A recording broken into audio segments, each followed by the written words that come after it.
the Gospels, and we started talking about the U of I game and the different perspectives on it. Admittedly, with the game time where it started last weekend, and with me being here and going home, we're getting our house ready to sell, all this stuff. I didn't actually watch the game. And so once I saw the outcome, I was like, it's probably not worth it. Be just disappointing overall. But what's interesting is like hearing the different perspectives over the last week is the only experience that I really have of the game. And in a similar way, the way the New Testament starts is we get 4 perspectives on the life, death, and resurrection of Jesus, but none of us saw Jesus. None of us saw him live. None of us saw him die. None of us saw him raised from the dead. We're entirely dependent on these 4 perspectives to tell us about the life, death, and resurrection of Jesus. And so when you get into the New Testament and you have the books of Matthew, Mark, Luke, and John, I want you to know that like these are 4 real people, just as real as the 4 people sitting in this room, telling us the story of Jesus' life, death, and resurrection. And we refer to the gospel, the good news, as the life, death, and resurrection of Jesus. That's the gospel. But these 4 books we call the Gospels. They're the stories about Jesus' life, death, and resurrection. So hopefully by now you've picked up the gospel, life, death, and resurrection of Jesus. The Gospels, Matthew, Mark, Luke, and John. 4 authors, 4 perspectives, 4 witnesses to the life, death, and resurrection of Jesus. And this is what Luke writes at the beginning of his letter. And all of them, all 4 of these authors are different people, different perspectives. They also write to a little bit different of an audience. But this is how Luke begins his letter, his gospel story in Luke chapter 1, verses 1 through 4. He says, "Inasmuch as many have undertaken to compile a narrative of the things that have been accomplished among us, just as those who from the beginning were eyewitnesses and ministers of the word have delivered them to us, it seemed good to me also, having followed all things closely for some time past, to write an orderly account for you, most excellent Theophilus, that you may have certainty concerning the things you have been taught." And so you may not know much about the 4 gospel authors. You may not know much about Matthew, Mark, Luke, or John. Matthew might be the one that you recognize the most because most of us learn the story of the tax collector whose name was Levi, or name was Matthew, who was told, hey, leave this tax booth and come follow Jesus. And I don't know then if Matthew was like walking around with like a legal pad, like recording everything that Jesus did, but the odds are sometime after the resurrection and after the story of Jesus' life, death, and resurrection had started to spread, Matthew decided to write down his perspective on what he saw Jesus do. And he purposely crafts this letter in such a way that he follows through, the birth story of Jesus. He follows through the baptism story of Jesus. He follows through the teachings of Jesus. Really, in the Sermon on the Mount, Matthew's the only one who puts it right at the front of his story. He goes through this whole section about all the miracles that Jesus does. And then he turns the corner and he tells the story of the crucifixion, how Jesus came to die. And then he tells about the resurrection of Jesus. Then if you just keep moving over, you go to Mark. Well, Mark was probably getting his story from Peter. Peter the apostle was probably telling Mark at some point, hey, write this stuff down because people need to know. We need to find a way to circulate the story of Jesus, where you find Mark is the shortest of the 4 gospels. And it really reads almost like bullet point stuff. Mark chapters 1 through 8 tell everything you need to know about the life of Jesus. Then in Mark chapter 9, it says that Jesus turned his face toward Jerusalem. And the second half of Mark's entire gospel tells the story of the last week of Jesus' life, the week that we're celebrating right now, Holy Week,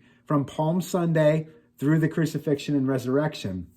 Then you get over to Luke. Now, Luke wasn't around Jesus when Jesus was alive and walking, and Jesus was and Luke were from different areas. And so what you actually get from Luke and what he tells you is that you've been hearing all these stories about Jesus.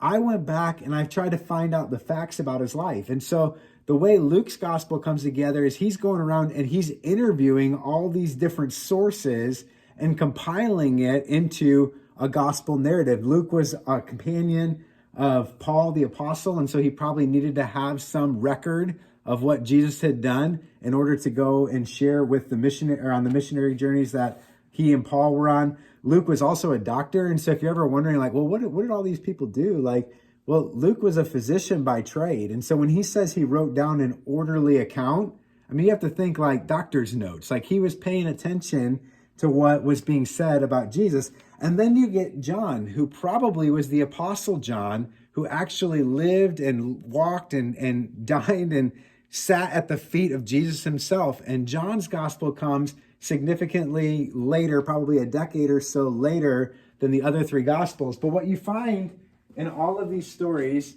is that three of them share a lot of material. In fact, Matthew, Mark, and Luke are often referred to as the synoptic gospels. They tell a lot of the same stories. They use a lot of the same material. And they basically confirm for one another that, hey, this is stuff about Jesus that you can know pretty certainly happened. The Gospel of John kind of like bubbles around all of these things. Like I said, it came a little bit later, but the Gospel of John is still consistent with everything you see in the other stories. But John kind of takes this perspective of saying, hey, this is, I'm going to tell you the most important things that you need to know. I'm going to structure it in a way that's really compelling. And it's one of the great pieces of literature. The reason I'm telling you guys all of this stuff is because as followers of Jesus, if that's how you identify, if that's who you claim to be, if you desire to follow after Jesus, these are the four most important documents written in human history. Like, there's no way around it, because none of us saw the life, death, and resurrection of Jesus. We rely entirely on these four sources to tell us what happened. So if any one of these sources is inadequate, or if any one of these sources is debunked, or if anyone, everything that we know about Jesus comes from these four documents. And I can tell you that probably no documents in human history have been as scrutinized as these. And you have reason to believe that there is actual historical evidence that Jesus of Nazareth lived when he lived where he lived around the people he lived with, and that the events of his life took place as they're written down in these four Gospels. And so as someone who says, I want to follow Jesus, these four documents are incredibly important documents to us. If they're wrong or if they're false, then our whole perspective on who Jesus is skewed. Just like if anybody had sat here today and said, you know what? U of I actually played a great game last week. We'd be like, what? You know, or if someone just drops some like misinformation, like, oh yeah, I actually had 27. It's like, no, he didn't. Or if they're like, actually, Sister Jean wasn't even at the game. It's like, no. But when you look across these four documents, what you find is that they actually tell one story. They tell the gospel, the capital G gospel, the story of Jesus' life, death, and resurrection. But what you also find is that each of them tells you a little bit different stuff. And it gives you four different perspectives on a singular person's life, death, and resurrection. And so what you have in the Gospels is not just one unified, cohesive story. You also have four different perspectives on it. And I think that's one of the great beauties of our Bible, is the way in which we can get to know the person of Jesus through learning these stories. And so what we're going to do today for kind of conversation time is we're going to break up, guys and girls. And I just kind of want you to think about, which of these four stories do you know the best? Which one are you most comfortable with? Which one have you read the most? Which one are you most familiar with? If that's the case and you have one, what might it look like to start to grow or to start to get to know some of the others?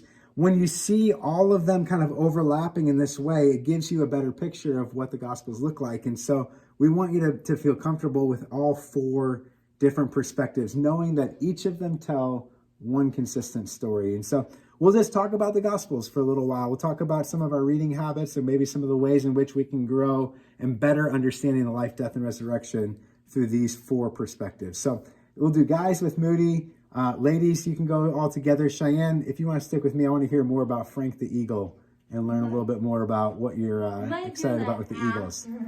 Talking with the group. Yeah, you'll start with me and then we'll do the group stuff a little bit after that, okay? I'll send you over to the group in a minute.